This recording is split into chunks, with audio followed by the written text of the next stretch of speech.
Here's a picture of a giant snake that actually swallowed a human. There's some big snakes down there, folks. They cut it open, there's a guy inside of it. Colonel Fawcett said he shot and killed a 62-foot anaconda snake. The natives that were with him said, "Colonel, you should see the big ones." This ain't a big one. Officials from the Brazil-Colombia Boundary Commission in 1933 killed a 98-foot snake with 2-foot diameter. They killed it with a machine gun. It weighed 2 tons. 4 men were unable to lift its head. The cook from a hotel in the Amazon jungle said he saw a 100-foot snake the military hunted down and killed because it ate 2 of their soldiers. The snake's head was 5 feet long. Reuters news service reported this creature back a few years ago, a 130-foot long serpent, the diameter about 15 feet, crashed through the jungle. The soccer team was terrified that saw it go by. 1948, this picture was taken showing a giant snake carcass floating down the river. The people said it might have been 150 feet long. Nobody poked it to see if it was alive. We'll just let that one go on by. See, many Americans cannot comprehend how big the Amazon River is. I had one of my former students who was a missionary down there for a while, right there in central Brazil. He said, "Brother Hovind, where we live, the Amazon is only 9 miles wide." Can you imagine a river 9 miles wide? That's a big river. There have been many creatures seen in that South American region. We can talk more about that later. There's a famous lake called Loch Ness. How many has ever heard of Loch Ness before? There's a big map on the table down here under all the junk about Loch Ness, if it's map from Scotland if you want to read it. Loch Ness is about 24 miles long, a mile to a mile and a half wide, and up to 900 feet deep in places. Big lake. In 1933, they blasted with dynamite a groove into the side of the mountains to put a road along the edge of Loch Ness. Before that time, if you wanted to see the lake, you had to climb over the mountains because the road was on the wrong side of the mountains. Very sparsely populated up in that region of Scotland, northern Scotland. Well, in 1933, they put a roadbed in there, and then there began to be many sightings of the Loch Ness Monster. There were sightings before, but mostly local people, and the news didn't get out much, and if it did, people thought, well, they've been drinking too much, something up there in the hills of Scotland. Well, this author said there have been 9,000 reported sightings of the Loch Ness Monster. The first year they put the road in, there were 52 separate sightings. He said there have been 9,000 reported sightings. Today it's over 11,000. Many are certainly fakes and frauds, I understand, okay? But the fact that there's a few fakes and frauds does not discredit all 11,000. Sir Peter Scott said, "I believe in the Loch Ness Monster." He's a member of Parliament. Said, "I believe in it." Most of them say it's a plesiosaurus. Plesiosaur is this kind. There are about, I'm going to say 5 or maybe 6 different kinds of swimming dinosaurs that are similar to this. The plesiosaur, the elasmosaur, a couple other unusual ones. Well, this author said, there's one thing wrong with Nessie being a plesiosaur. Plesiosaurs became extinct 70 million years ago. Oh, is that what's wrong with the theory? Yeah, we better throw out all the evidence then, since it doesn't match your theory. When you get 11,000 people who claim they've seen something, maybe they've seen something. Arthur Grant was a veterinarian student. He nearly ran into Nessie on his motorcycle. Here's what he said. He said, "I had a splendid view of the object. In fact, I almost struck it with my motorcycle. It had a long neck, oval-shaped eyes, on top of a small head. The tail would be 5 to 6 feet long and very powerful." He said, "The total length of the animal, 15 to 20 feet. Knowing something of natural history, I can say I've never seen anything in my life like the animal I saw. It looked like a hybrid." That's what he wrote about. He drew that sketch right there after nearly hitting it with his motorcycle. Alexander Campbell was the game warden for Loch Ness for 47 years. He said, "I saw Nessie 18 times. He said, "It looked like that." He said the closest he ever saw it was 3 feet away. He was out in his boat sitting there, motor not running, been sitting there for hours. All of a sudden, Nessie popped its head up beside his boat, turned, scared both of them half to death. Nessie took off, and he took off. People have tried to catch it with cages. They've tried everything you can imagine and some things you can't imagine, trying to catch Nessie out there. This is a gigantic lake. Loch Ness is big enough that everybody in the world could go drowned in it at the same time. That lake would hold 6 billion bodies. It's a big lake. Many folks claim they've seen Nessie. One family said they saw it with a sheep in its mouth, headed back for the water. This guy got a picture of it with its back sticking out of the water. Here's the neck over here. When they republished this picture in Reader's Digest, I've got it on the table down here somewhere, they cropped the head off. You know, Reader's Digest, shortened version. All they show is the hump on the back. McLeod said he watched it for 9 minutes through binoculars. He drew 4 sketches of what he saw. He said it was halfway out of the water on shore on the other side, you know, a mile away, pretty far.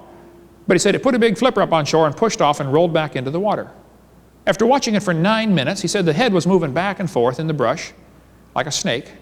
He said, I think it looks like that. That's his sketch of Loch Ness Monster. Several folks have reported like horns or tubes on top of the head, maybe breathing tubes or maybe horns. Maybe there's a male and female that, you know, one's different than the other. I don't know.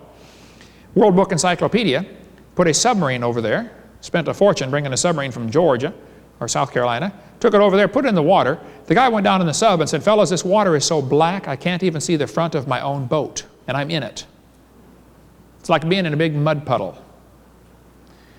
He said he got down to the bottom. He said something took off real fast, and it was so big that the wash from it turned his submarine off course. The Japanese rented 24 boats to scan the entire bottom of Loch Ness. Radar scan. They made a radar curtain, they called it.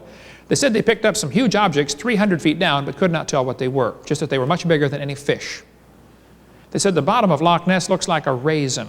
It's wrinkled up, and there are many places to hide. And I'm sure Nessie heard 24 boats coming down the lake. You know, sound travels really good underwater. There could be caves off the side of Loch Ness going up into the mountainous regions, right on the side. It's kind of what they call karst topography, very porous ground over there. Nessie may have wintering grounds up inside a cave someplace where there'd be an air chamber, an airlock. I don't know, just one theory about that. The Academy of Applied Science went over there, and so they got a picture underwater of its flipper, which is a good trick now. The water is muddy, but they set up sonar-activated cameras. They said Nessie swam past. They took pictures of all kinds of fish and finally got this giant flipper picture. Nessie has apparently 4 big diamond-shaped flippers. Here's the picture in Reader's Digest showing Nessie with its mouth open. Many folks have gotten pictures. They claim this picture is a fake, and it very well could be a fake. I don't know. But I think it's awfully interesting. They waited till the last guy who was involved died and then announced it's a fake. They claim that he said it was a fake on his deathbed, but he's dead now, so how are we going to ask him? A little fishy there, but anyway, I'll accept it. Let's assume it's a fake, maybe. But there are 7 other lakes in Scotland reporting creatures like this. Loch Lochy, Loch Morag. All you got to do is go to the library. If it's on the Dewey system, go to 001.9, and there'll be books about Loch Ness Monster. On the Library of Congress system, go to QL89, and there'll be books about Loch Ness Monster. I've read every one I can find in many, many libraries. There are lots of books on this topic. I was in Wales a few months ago. Just south of Wales, there's a bay called Cornwallis, the Cornish Sea. Many folks reported seeing the Cornish sea serpent down there. In the English Channel, there have been many reports of a creature like Loch Ness Monster in the English Channel. In 1766, we believe the dictionary we have, the cover page is torn off, so we're not sure, but we think it's a 1766 dictionary. They listed sea dragon as a marine monster caught in England in 1749, resembling in some degree an alligator, but having 2 large fins which served for swimming or flying. It had 2 legs terminating in hoofs like those of an ass. The body is covered with impenetrable scales. It had 5 rows of teeth. Interesting. This thing washed up on the beach in Normandy, France, where D-Day took place. This happened way before that, though. 1934, the creature washed up on the beach. Professors came and looked at it. They said, it's not a whale. It's not a sea cow. It is possible we're in the presence of an unknown species. Time magazine, 1934. 2 scientists were on board a ship down near Brazil when this thing swam past their boat. They observed it from the yacht. They said it had a dorsal fin 6 feet long, 2 feet high, a small head on a neck about 7 or 8 feet long in front of the fin. 2 experienced naturalists saw it and reported the sighting, which they claim was something unknown to science. This guy said, I saw, swimming parallel to the ship underwater, a curious creature about 4 feet long with a long neck and large flippers. I believe, as did my wife, who also saw it was a young plesiosaurus. A Queensland correspondent wrote me that a young plesiosaur was taken in a net off Mudgee Beach, Australia. He sent me a sketch which was like the one I myself saw off the coast of Greece. Sir Arthur Conan Doyle said that. Interesting. Down near the coast of New Zealand, a Japanese fishing boat pulled this thing up out of their water one time, 1977. It was 4,000 pounds, 32 feet long. They said, what is that? They took a bunch of pictures. The sailors on board thought it was something really unusual. They took all kinds of photos of it, took some skin samples, and threw it back. It stunk real bad. The marine biologist on board made that sketch of the bones. They made a special stamp for Japanese mail in 1977. There's one on the yellow poster on front of the table here, if you want to see the stamp they made. Now, some folks today claim it was a basking shark. It certainly could be, I don't know, but they don't know either. The scientists who had it in their hands said, we think it's a plesiosaurus. Now, it's true, they analyzed the protein. It was 96% similar to shark protein. Okay, that doesn't mean it's sharks. It could be. Nobody's ever seen plesiosaur protein to know what it's supposed to look like. And I don't know if it's a shark or not. I just say it's interesting. They caught this thing and they claimed it was a plesiosaurus. They say it's got the protein elastidin. Well, a lot of animals have elastidin in it. 96% similar to shark protein, so what? Humans and apes are very similar in their protein structure, but are very different creatures. Nobody's ever seen plesiosaur protein. The fishermen had it and said, we know what basking sharks are, and they didn't think it was a basking shark. So the story still rages, and there are some creationist organizations that don't like me because I even mentioned the fact that they might have had a plesiosaur. I just am bringing it up for study purposes, okay? Some Russian scientists claim they saw a dinosaur in a lake in Russia. In 1994, a 39-foot carcass washed up on the beach in Russia, and everybody said it was a dinosaur. In Japan, up on the North Island of Japan, there have been reports of a creature like a dinosaur in a lake there. There's also one on the South Island of Japan. The people there call it ishi. In China, there have been reported sightings of a creature similar to a dinosaur. They call it a USO, unidentified swimming object. What would you call it? There are several lakes in Norway and Sweden reporting creatures like this. There are many legends from ancient Swedish and Norwegian artwork showing what appear to be dinosaurs. Canada has many lakes reporting creatures that are called Canadian lake monsters. Nessie's Canadian cousin is an article here in the paper from the town of Kelowna, British Columbia, north of Washington. There's a giant lake there. The lake is 80 miles long. The people there call it the Ogopogo. Now, what is the Ogopogo? Well, the Indians warned the white settlers when they came out there, said, oh, be careful about the Ogopogo. He will tip your canoe over and kill you. This article says right here, they were the latest among thousands to see something strange in this narrow 80-mile-long lake in southern British Columbia. One swimmer was swimming out there in the lake, and he said this creature came up under him. He said it was 20 to 30 feet long. He said, we've never seen a sturgeon in the lake. Some people thought it might be a big sturgeon. He said, nobody's ever seen a sturgeon in that lake. Creature showed up on sonar scan here from the Kelowna newspaper, Daily Courier, in the year 2000. There's another creature called Cadborosaurus, which apparently is on the Pacific coast along from British Columbia down as far as Oregon. The caddy, they call it. A couple of scientists actually have spent years studying the Cadborosaurus and written books about it. Professor LeBlanc from University of British Columbia says it's probably a new species to science. The remains of a baby one are found inside the stomach of a sperm whale. Adult caddies get 7 meters long, about 22 feet long. They say it has a long neck and short pointed front flippers and a horse-like head. One guy was actually out there with a sailboat and caught one, a little baby one, about 18 inches long. He put it up in his dip net, put it in a bucket, and drew a sketch of it. There's the sketch. He didn't know what it was. He didn't have a camera, but it was obviously trying to get out of the bucket. It was panicking, trying to get out, so he dumped it overboard, let it go. But that's the sketch he drew. I interviewed this guy for an hour up in Canada. He and his 3 buddies there saw a creature that actually chased their boat off the coast of Cape Sable Island, Nova Scotia. I preached up there about 10 years ago. I met with the guy. Here's what he told me. He said, Dr. Hovind, he was 67 years old at the time. He said he'd been fishing out there since he was 5. It's a fishing village. He said a 40 to 50 foot long creature chased their boat for 1 to 2 miles with its head out of the water, about 15 feet. That's not a fish. He said it had a wide mouth and 4-foot tusk like a walrus, as well as other pointed sharp teeth about the size of his finger. I showed him a plesiosaur. He said, well, that's close, but it's not exactly like that. He said the neck that he saw was 2-foot diameter, and the eyes were 8 to 9 inch diameter.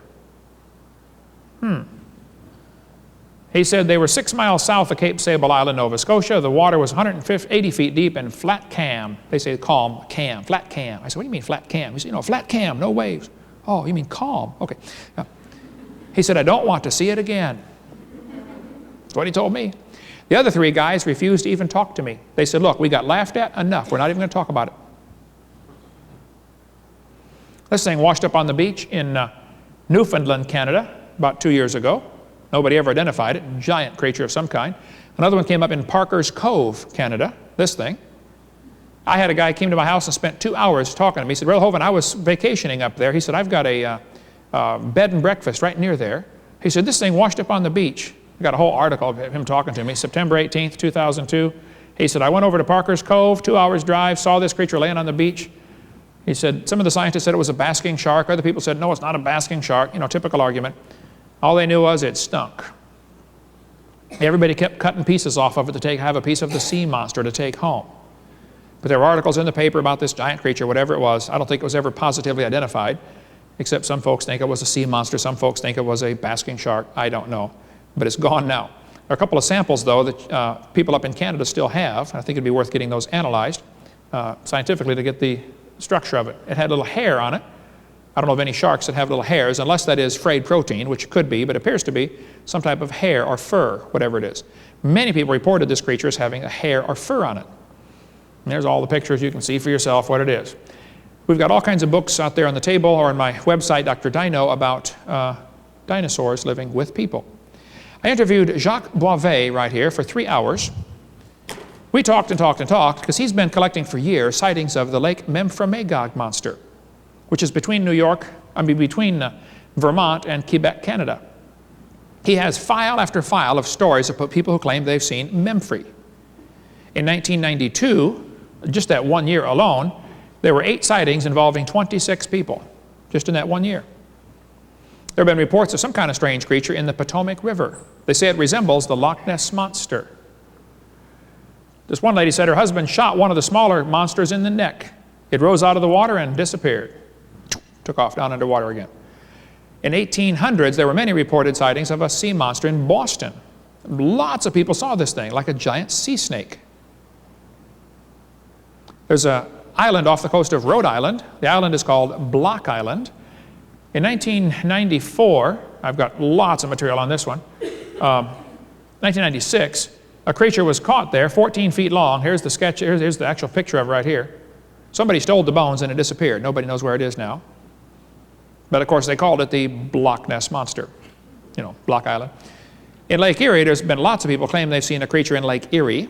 Erie's Bessie matches Nessie, this article says. They describe it as black, 35 feet long with a snake-like head. There are many articles in the paper and many folks who will swear they've seen the Lake Erie monster. We could spend 2 days on that one also. I talked to John Kraft, who photographed Lake Erie monster. He said, Brother Hovind, I saw this critter with its head sticking out of the water.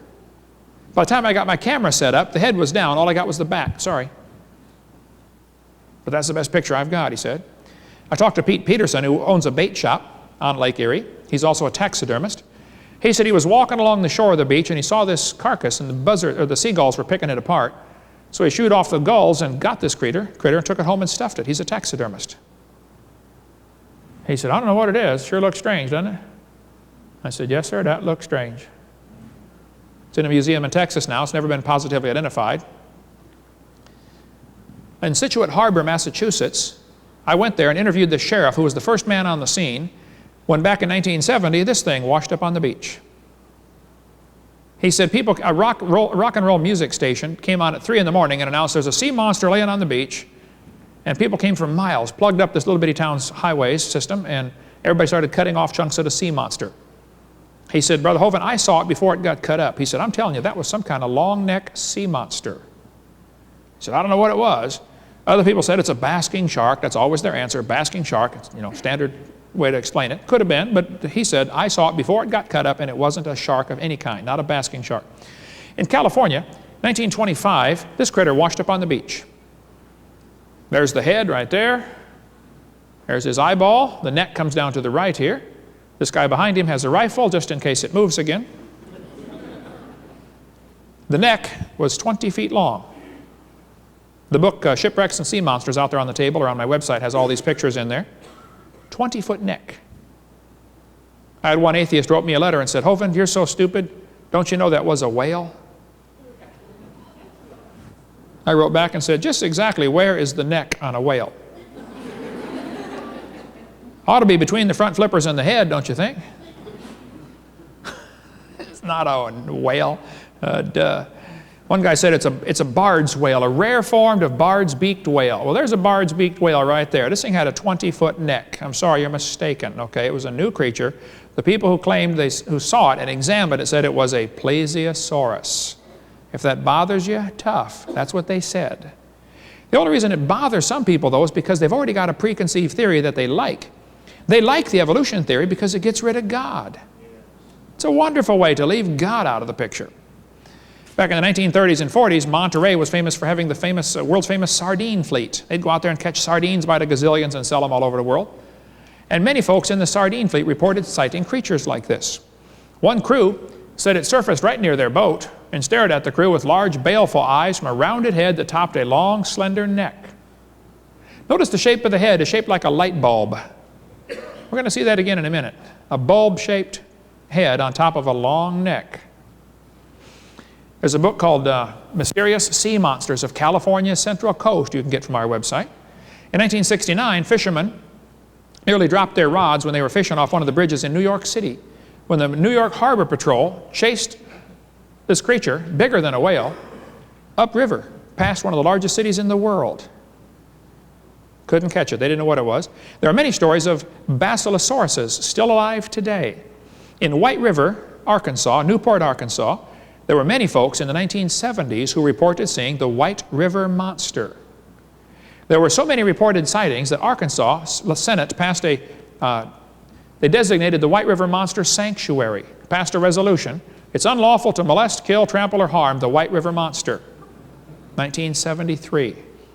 I talked to Cloyce Warren, who took that photograph. I said, Cloyce, what was it? He said, Mr. Hovind, honestly, I don't know. He said, I had a whole bunch of pictures from the last roll of film I took. He said, I took them all into the newspaper there in Newport, Arkansas, and said, here, you've been laughing at us for claiming there's a monster in the river. By the way, the river there's 100 feet deep. I said, here's a roll of film. I haven't even opened it. You guys develop it, and you'll see the pictures are right on there. Well, the guy at the newspaper didn't realize it was color film and developed it with black and white developer. Ruined the whole roll. So Cloyce went out and got one or two more pictures. He said, they're not near as good as the other ones I had. I'm sorry. In 1972, I believe, there was a flood that filled in much of the river. These pictures were taken in 71. Arkansas Senate passed a resolution in 73, a couple years later, to protect the White River monster. Off the coast of Jupiter, Florida, there have been many reported sightings of creatures there. One guy wrote me this letter. He said, Dr. Hovind, during the 50s, I was flying off Jupiter, Florida, where I lived. I was 7 or 8 miles out over the Gulf. The water was glass calm. Suddenly, I saw an animal. Its head came out of the water. Its eyes stayed trained on me as I made another pass. It appeared to be 30-plus feet long. Having seen the creature taken by the Japanese fishing boat, and later the drawing of the National Enquirer, I would say this is the same creature. I didn't tell anybody for fear they would think I was nuts. I was working for Pratt & Whitney Aircraft Company with high security. Later, my brother and I caught a pygmy sperm whale for the Miami Sea Aquarium, Captain Gray. I hope this will further support your belief. I get letters and calls and phone emails like this just about every week. I've got huge files of people who claim they have seen something that appears to be a dinosaur in this century. There's a big lake between New York and Vermont called Lake Champlain. Many folks claim they've seen the Lake Champlain monster. I talked to Sandy Mancy that took this picture. I said, Sandy, do you think you saw a dinosaur? She said, oh no, I know I saw a dinosaur. She and her husband and 2 kids watched it for 10 minutes. We'll put at the end of this tape her interview that I did with her describing the creature she saw, a plesiosaurus. 58 people in Lake Champlain saw what appeared to be a creature 30 to 35 feet long swimming off the port side of the boat 200 feet away. They saw it for 5 minutes. The skipper said, don't tell me it's a fish. If it was, it weighed 3,000 or 5,000 pounds. Discover Magazine ran that article. There are stories in the Bible of dragons in the sea. The dragon in the sea, mentioned in Isaiah 27. In Pensacola, Florida, where I live, back in 1963, 5 teenagers, older teenagers, decided to go scuba diving on the Massachusetts. One of them came back. He made that sketch. He was frantic. He said, that thing ate my 4 friends. Here's the story as he told it. They were scuba diving on a sunken ship called the Massachusetts. I've got page after page after page of interviews, stories and things about this creature. But he said, we were an Air Force rescue raft bound for a sunken ship a few miles off the coast. Midway out, we got caught in a storm and dragged out to sea. When the storm cleared, we were in a dense fog. We began to hear strange noises, rather like the splashing of a porpoise. Also, a sickening odor like dead fish. The noise got closer to the raft, and we heard a loud hissing sound. Out in the fog, we saw what looked like a long pole about 10 feet high, sticking straight up out of the water. On top was a bulb-like structure. He said it bent in the middle and went under. It appeared several more times, getting closer to the raft. The silence was broken once again by something out of the fog. I can only describe it as a high-pitched whine. We panicked. All 5 of us put on our fins and went into the water. Keep together and try for the ship, I yelled. After we got in the water, we became split up in the fog. From behind, I could hear the screams of my comrades one by one. I got a closer look at the thing just before my last friend went under. The neck was about 12 feet long, brownish green and smooth looking. The head was like a sea turtle, except more elongated. He said the eyes were green with oval pupils. In a different book, he interviewed several folks after this happened, and then he stopped giving interviews altogether. But in this book, he said, I don't know how long it was before we heard a scream. It lasted maybe half a minute. Then I heard Warren call, hey, help me, it's got Brad. I've got to get out of here. His voice was cut off abruptly by a short cry. Hey, Brad, Warren, hey, where is everybody? I yelled back at the top of my lungs. Larry now swam with Eric and me. Warren and Brad were nowhere in sight. Right next to Eric, that telephone pole-like figure broke water. I could see the long neck and 2 small eyes. The mouth opened and it bent over. It dove on top of Eric, dragging him under. I screamed and began to swim past the ship. My insides were shaking uncontrollably. That's the sketch of what ate his friends. He said, the next morning I was found by the rescue unit. I shared this story at a meeting one time when I was speaking in Fort Walton Beach, Florida, not far from my house. Edward McClary was the only survivor. After I shared the story, a lady came to me after and she said, Mr. Hovind, my name is Val Bill. My stepson, Larry, was one of the kids who was eaten by that creature. She said, this story you are telling is exactly correct. That's what she said. There's her phone address if you want to write her, if you don't believe me. Down the river, down the bay from us, or down the beach from us, is Panama City, Florida, about 100 miles away. I was speaking down there, and a youth director came to me afterwards. He said, Brother Hovind, I'm a youth director at a Lutheran church. He said, my youth group was in the van driving across the bridge in Panama City, and we saw a creature just like that one you've got in your book down there. He said, the kids all saw it. Everybody saw it in the van, but they all said, man, if we tell anybody, they're going to think we're crazy.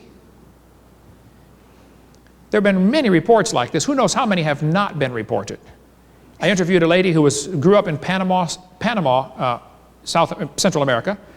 She said she was riding her horse along the ocean, on the Pacific Ocean, and she saw a plesiosaur. She's married to a pastor who's a Baptist pastor in Arkansas now. I interviewed her, been several winters ago. I have interviewed probably 80 people face-to-face who said, look, I've seen one. There have been 20,000 reported sightings in the last century. There have been reports of pterodactyls still alive. In Africa, they call it the Kangamato. In Kenya, they call it Batamzinga. That's their name for it. I was sitting in my office one time, and the phone rang, and this guy said, Mr. Hovind, my name is, they call him Steve. He said, my African name is real long, so they call him Steve. He said, I'm on the Kenya Olympic running team. I'm over here in Baton Rouge, Louisiana, and I'm going to school at Louisiana State. He's graduated now and gone. I don't know what happened to him. He said, you mentioned in your seminar that I just saw that pterodactyls might still be alive. Here's one here on the table. There have been many reports of pterodactyls, and I mentioned this in my seminar. Steve said, Mr. Hovind, I'm from Kenya, and I want you to know we have those creatures in my village.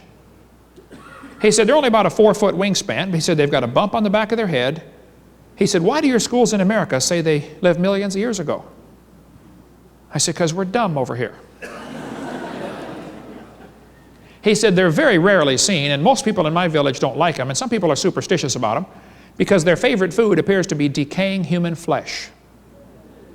So if you bury somebody, you better bury them deep, or Kangamato will come dig them up and eat them. Frank Mellon, the African explorer, heard about rumors about an animal called the Kangamato, lived in the Jiundu swamps in the northwest corner of northern Rhodesia, near the Belgian Congo. He asked the natives what it was. They told him it was a bird, but not exactly a bird. More like a lizard with wings like a bat, the wings made of skin. He showed them pictures of pterodactyls, and all of them immediately plummeted for the pterodactyl, excitedly muttering, Kangamato. A couple of cowboys apparently shot one back in 1880-something in Arizona, cut off the wingtips and took it back to the saloon and said, fellas, we just shot a giant bird with no feathers. Here's part of the wingtips. They had skin, not feathers. In Venezuela, a missionary told me that he's been down there for years and the natives kept talking about an animal that they're afraid of, a giant bat. They were scared of this animal. He said it would capsize canoes and carry off Indians. I met with Adam in '98. He told me the Indians were terrified of this bat, and years ago they had sent their bravest men to the head of the river where they killed one of the creatures years ago and buried it near the Mawada River. When Clint showed the Indians a picture of a pterodactyl, their eyes got big as saucers, and they said, that is the bat. They positively identified this extinct dinosaur as the bat that lived a few miles from their village. Even today, the Indians will not fish or drink from the river for fear of this creature. Missionary Tyson Hughes told Bill Gibbons, who wrote the book with me, that he knew of a creature in Seram, Indonesia, right here. But the locals called the creature the orang batai, which means man with wings. My next door neighbor teaches English as a second language at Pensacola Junior College. She lets me come in and speak to her class about once every other year so that I can share about dinosaurs and also get the gospel into them a little bit. So I was sharing about dinosaurs and I shared this session in there. This is all adults learning English from other countries. This lady raised her hand. She said, Mr. Hovind, I am from Indonesia. I'm a medical doctor and so is my husband. We came over here to study English. She said, you are right. We have those creatures in Indonesia. Why do your American schools say they lived millions of years ago? Several missionaries claim they've seen these. Of course, some have never seen them, and somebody who's never seen one is going to say they don't exist. Carl Baugh has been down to Papua New Guinea several times. The natives there call the creature the ropen. They say it looks just like the pterodactyl, but it glows in the dark just a little bit, like it has something bioluminescent on its skin. Several missionaries have said they saw this creature and it has a slight glow to it. Charlie Knight told me he saw one in Washington, near Spokane, Washington. Giant bird was seen off the coast of Alaska about a year ago. How many heard about that one? The 14-foot wingspan. A lot of folks on this airplane saw this thing flying right past the airplane. Not past it, but it's flying in that region. And nobody knows for sure what it was yet. It hasn't been seen since, as far as I know. I have lots and lots of stuff on this topic. A couple of things in real quick here. The Indians out west used to have a story about the thunderbird. They told all the settlers that came out, they said, oh, be careful of the thunderbird. It's a giant bird. They said, why do you call it the thunderbird? They said, oh, a Sioux Indian party years ago saw one get hit by lightning and fall to the ground. It took them 3 days to find it. When they found this thing, the buzzards had picked it clean, but it had a 20-foot wingspan and a bony bump on the back of its head. That's where the legend of the thunderbird came from, a pterodactyl. Here's a prayer stick in an Indian museum in Colorado, near Colorado Springs, and it shows the head of a pterodactyl. Henry Ford put an eagle on the taillight of his thunderbird. It should have been a pterodactyl, Henry. The French explorers came down the Mississippi in 1675. They stopped off where today the town of Alton, Illinois is, right across from St. Louis, and they saw this strange animal painted on the cliffs by the Indians. They said, what is this big animal you painted up there? They said, oh, that's the piasaw bird. They said, what's a piasaw bird? They said, oh, a giant bird. Used to live up in the cliffs. He would swoop down and pick up Indians and carry them off. But a great chief prayed, and the Great Spirit showed him a way to kill this bird, and they finally killed this giant bird that terrorized our village. For years, they painted it up on the cliffs. When the white men took over the area, they kept the painting up there, kept painting the piasaw bird. They got tired of painting it, so one day they put up a big metal plaque. There's me underneath it. Huge metal plaque. Then they got afraid the plaque might fall, so they took it down in 1996. But if you go to Alton, Illinois today and look up piasaw in the phone book, you'll see all sorts of people listed as Piasaw Dairy Queen and Piasaw Motors and stuff like that. The piasaw legend is famous around that area. There's a Civil War photograph circulating around that claims to be people standing by a pterodactyl. Apparently the photo is fake, okay? So don't fall for that one if it comes around. But people say, Brother Hovind, why do you go around and teach about dinosaurs? Well, Satan is using them to turn our own kids away from God. Somebody ought to set the record straight, folks. Christians are confused about where they fit in. I'm just trying to show you the Bible is correct as it's written. They're a great evangelistic tool. Kids love dinosaurs. And we've got to learn to use them to reach people with the gospel. And I think God ought to get the glory for everything He made. If Behemoth is the chief of the ways of God, then God ought to get the glory for what He made. The next chapter, God talks about a creature called Leviathan, another dinosaur. We cover that on one of the green tapes in our topical series about Leviathan. When God was all done talking to Job here, after 4 chapters, God apparently stopped talking, and Job finally answered the Lord. And he said, I know that thou canst do everything. Hey, did you know God can do everything? And why do we worry about things anyway? And Job said, no thought can be withholden from thee. Job said, I heard of you, but now I understand. I don't think any of us realize who God is. You know, we hear a little bit about Him, but man, He's incredible. Job finally got to understand. He said, I repent in dust and ashes. Lord, I'm sorry. Question. How big is your God? You ever thought about that? Is your God big enough to tell you what kind of clothes to wear? The Bible says women should dress modestly. If you're not in business, don't advertise. Does your God tell you how to cut your hair? Man, when I got saved, I was a lifeguard, long blonde hair. I read the verse, it says it's a shame for a man to have long hair. So I said, okay, God, I'll go cut it. Doesn't matter to me what anybody thinks. I want to know what you care about. I'm going to do it that way. Does God tell you what kind of speech to have? The Bible says, let no corrupt communication proceed out of your mouth. I know a lot of Christians need to work on cleaning up their mouth. Every idle word you're going to give account thereof in the day of judgment, the Bible says. Does God tell you what to watch?